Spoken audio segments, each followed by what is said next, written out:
Okay, guys, hey, we are going to go over Module 10 of Unit 3 on the nervous and endocrine systems. So let's go ahead and get started. All right, so your nervous system is what it consists of all the nerve cells, and it's the body's speedy and electrochemical communication system. And so, like it says with electro, it runs off of, like in electricity, using the chemicals in the body to communicate with other parts. And so you have two separate systems inside that nervous system. And so you have the central nervous system over here on the right. And you can see here in the picture that consists of the brain and the spinal cord. And so in the picture there, it is the colored green. And then in your peripheral nervous system, right, it's going to be out on the periphery. So like with your peripheral vision, right, off to the side, off on the periphery of the nervous system, you have the peripheral, and that's outlined here or shown here in orange. So it goes out to the sides of the body. And so those include the sensory and motor neurons that connect the central nervous system to the rest of the body. So it connects your brain and spinal cord to the rest of the body. All right, so the central nervous system is the neural center of our body, the neural control center, and that's the brain. And the spinal cord is the superhighway of nerves, and it's our means of transmitting messages between both the brain and the rest of the body. And so it's going to come out of the brain, down the spinal column, and out to the peripheral nervous system. All right, the peripheral nervous system is going to be made up of the somatic nervous system, which controls our voluntary movement. So like my hands, if I want to point to things, right, get inside the camera like that. That is all voluntary, controlled by my somatic nervous system, and also controls voluntary communication to and from the sense organs. And so you control these items. They don't just happen. All right, so you actually do this. The autonomic nervous system, it's going to control involuntary functions or items that happen automatically. So you have automatic sounds like autonomic within our body. So things like breathing, your heart beating, digestion of food and things, etc. All those functions of the body that happen without us making a conscious effort to do them are part of the autonomic nervous system. All right, so in the autonomic nervous system, inside that, you have the sympathetic nervous system, which is a division of the autonomic nervous system that arouses the body, preparing it to act or react in stressful situations and to expend energy. And so basically what it does, the sympathetic nervous system, it prepares your body for fight or flight. So when you're in a situation, a traumatic situation, it will take the energy that's being used for certain functions that is not needed to survive that situation, and it will use that energy to help with respiration, your breathing, your heart rate, and other things. If digestion is not needed at that point, then it stops using energy for that and uses that energy for those other functions of the body. The parasympathetic nervous system is a division of the autonomic nervous system that calms the body down and conserves its energy, holding a constant internal state. Right? So it helps calm us down. So we look at the autonomic nervous system. Now we're going to look at these two different things and the functions. The sympathetic nervous system, it arouses the fight or flight. The sympathetic calms us down. And so you look over here on the left-hand side in the picture, you have the sympathetic nervous system. It dilates the pupils and the heart. It accelerates your heartbeat. The stomach, it's going to inhibits digestion. And then it's going to stimulate glucose release by the liver, stimulates secretions of epinephrine in the adrenal gland and kidney. And then also in in the gonad area, it stimulates ejaculation in males. In the parasympathetic, you have the contraction of pupils that takes place, slowing down the heartbeat, stimulating digestion, allowing food to be processed, stimulates the gallbladder, contracting the bladder, and then allowing for blood flow to the sex organs as part of the parasympathetic nervous system.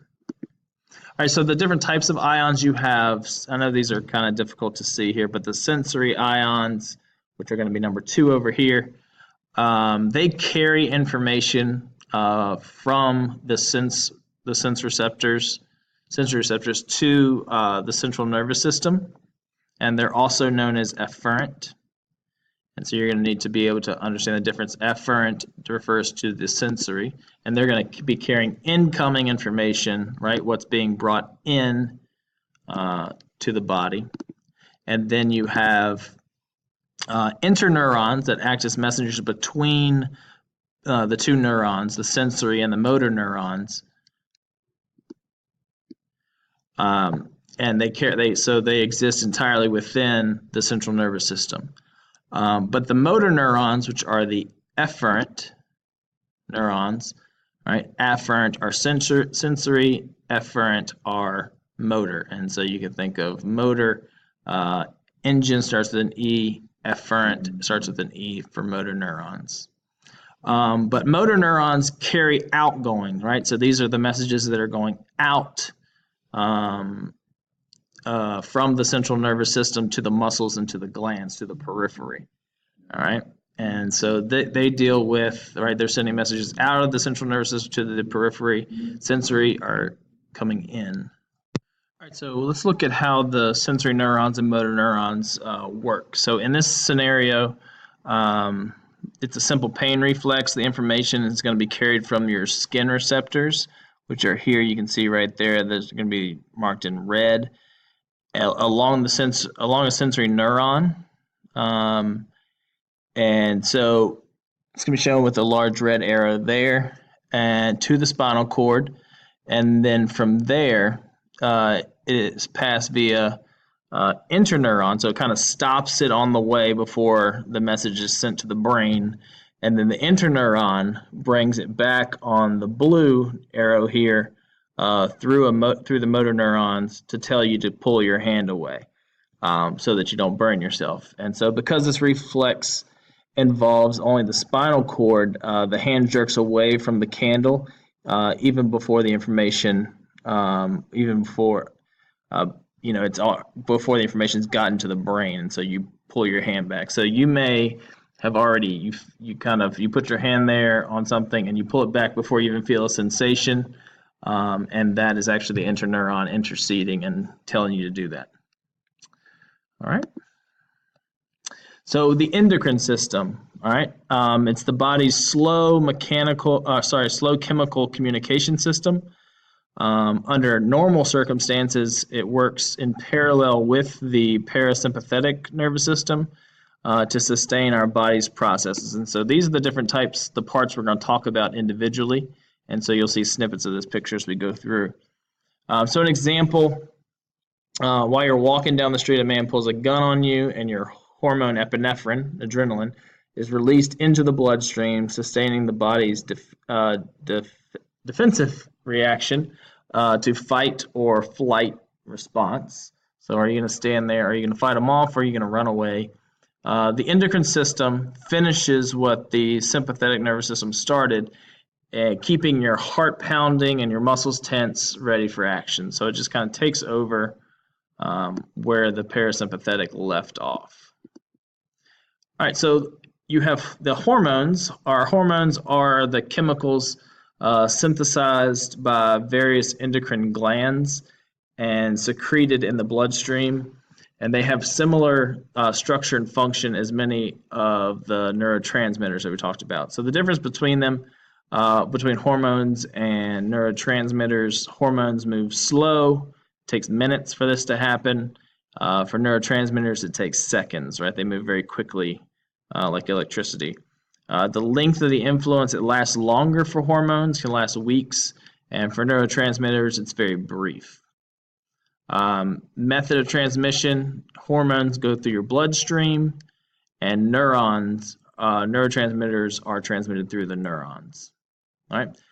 So they are the same thing, but they're just manufactured and located in different parts of the body. They have similar jobs. Neurotransmitters are made in the neurons in the nervous system, where hormones are made by the glands in the body and in the bloodstream. All right, so they have the same sort of job. They are just in different systems, different parts of the body, and they move at different rates and work at different rates. All right, so the pituitary gland is the master gland. It attempts to keep all the endocrine responses under tight control. It is under the control of the hypothalamus, and you can see the hypothalamus there in red. The pituitary gland is in green, and it sends out hormone signals to the other endocrine glands. All right, so it's basically, it secretes many different hormones, some of which are going to affect the other glands. And so we'll talk a little bit about what else. So you're looking at things dealing with these other glands that we're going to look at here in a minute. So you have the thyroid and the parathyroid, and their job is to regulate metabolic, physical, and development and calcium rates. So the thyroid affects your metabolism, right? How fast your body's able to break down the food that you eat. And then it helps regulate the parathyroid helps regulate the level of calcium in your blood. And you can see the thyroid is located over here and the parathyroid on the other side. Okay, then you have the adrenal glands and pancreas. The adrenal glands regulate your fight or flight response and also your metabolism. So its inner part helps trigger your fight or flight response. So are you going to stand and fight, or are you going to run? And your pancreas regulates the level of sugar or glucose in your blood. And in the gonads area, it regulates bodily development, secondary sex characteristics, and it also maintain reproductive organs in adults. So it helps produce sperm in males and eggs in females. So here in the picture you have the testes. They secrete the male sex hormones, and the ovaries secrete the female sex hormones. All right, so look over your chapter, your modules, make sure you get these notes, and then we will have our team-based learning tomorrow. Have a great night.